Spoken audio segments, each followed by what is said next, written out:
How much do you know about Greek wines? Now, a lot of people hear Greek wine and go, really? They make wine in Greece? It's like, yeah, they were drinking wine in Greece well before they were drinking wine anywhere else in the world. You know, if you think about stories told by Homer back in the Iliad and the Odyssey, is they're all sitting around drinking wine. Now, did it taste the same as the wine we drink today? Probably not. Most likely not. Actually, you can ask bioarchaeologists who will tell you no, it did not, which is why they mixed it and put a whole bunch of other things in it. And we can probably think of what they tasted like, and we do know some of the grapes they had. But there is still wine in Greece today, and some of it is very, very good. For red wines, a lot of them will be a Nemean red for the Nemean area. Great red. We're not drinking red today. No, we're drinking a white wine. Summers in Greece can get pretty hot, and on a hot afternoon, sometimes it's refreshing to have some white wine. So one of my favorite white wines from Greece is an Assyrtiko. So this is an Assyrtiko. This is from Santorini, an island in the Cyclades.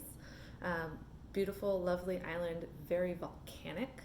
In fact, some of the island is no longer because there's a volcano right there, and it had supposedly erupted at one point and sort of taken over. Some of the islands sank into the sea. There is a very, very, very ancient city there. You can go visit the remains of it. And there's a lovely modern city there, and great beaches, great shopping, wonderful people, beautiful white architecture, beautiful blue domes, fantastically fresh food. It's great. And the wine is delightful. Now, Assyrtikos are, like most wines, it'll taste different from where you get it. So you can get Assyrtiko from the mainland also. It won't taste the same as if you get it from the islands, especially Santorini with its volcanic terroir. So let's see what we think. This is a 2017 Assyrtiko. It is 100% Assyrtiko grape. So it's not mixed with anything. So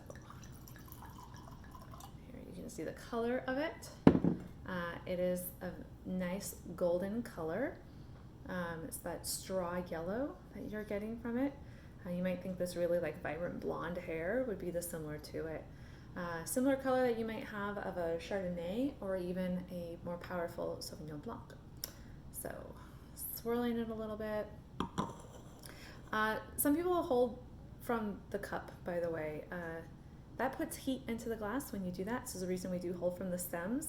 You can hold even from the bottom. You don't want to put your body heat on the glass, especially with a white wine or rosé that should be a little colder and more chilled. This aromatic is really just right up there, sticking. You don't even have to put your nose right into the glass. You're going to smell that. It is not sweet. Do not think of this like a sweet wine. It's not going to be bitter either, though.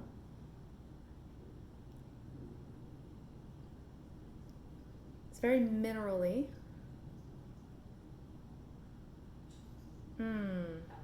And it's almost like apricot, smelling some sort of dried apricot there.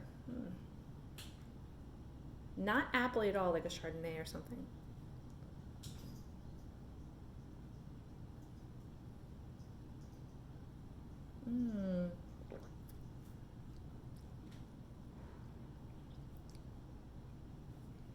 Getting that dried apricot even more, or like a dried peach even.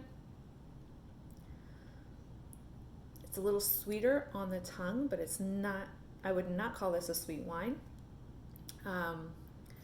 It is very delightful, very full flavor, full mouthfeel.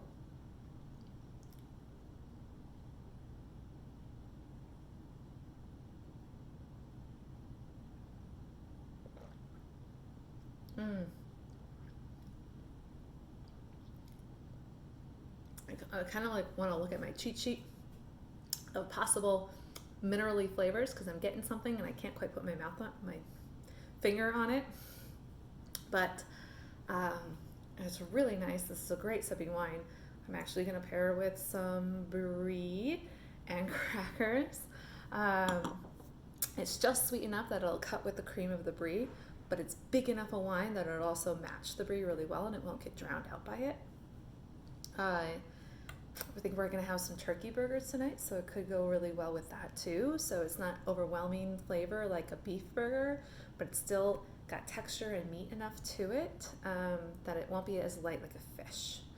So basically, if you like some white wines, especially if you want something that's not a little too sweet, a little less sweet than like a Sauvignon Blanc, but not as like big and heavy like an oaky Chardonnay, and I'm just going with more popular grape names there, and you want something with a little more flavor, a little more body than a Pinot Grigio, then I highly recommend you go find yourself an Assyrtiko. And remember, they can be different. Some can be sweeter, some can be bigger. So go to your local wine store or online. A lot of times there are people who can help you online, and they hop on right and you can talk to them and they'll help you find what you're looking for. And you can just say, I heard about Assyrtiko, or a Greek white wine if you forget the name, a Greek white wine, Assyrtiko, and you can kind of describe what you're looking for. Not too sweet, a little more body, and they will absolutely help you. And you can even give a price range. This one is a little bit going to run you a little bit more, but I have another one that's a 2018 that's a completely different flavor profile that's about $8. This one would be more about $15, depending on where you get it from too. So expand your grape horizons if you're daring. I recommend Assyrtiko to start. If you want even bigger, it's back to Italy, and I recommend a Falanghina. I'll do a tasting with one of those soon. But Assyrtiko, beautiful Greek island. If you can't go to the Greek islands or the Greek mainland right now, you can at least enjoy yourself some Greek white wine. And Assyrtiko, drink responsibly.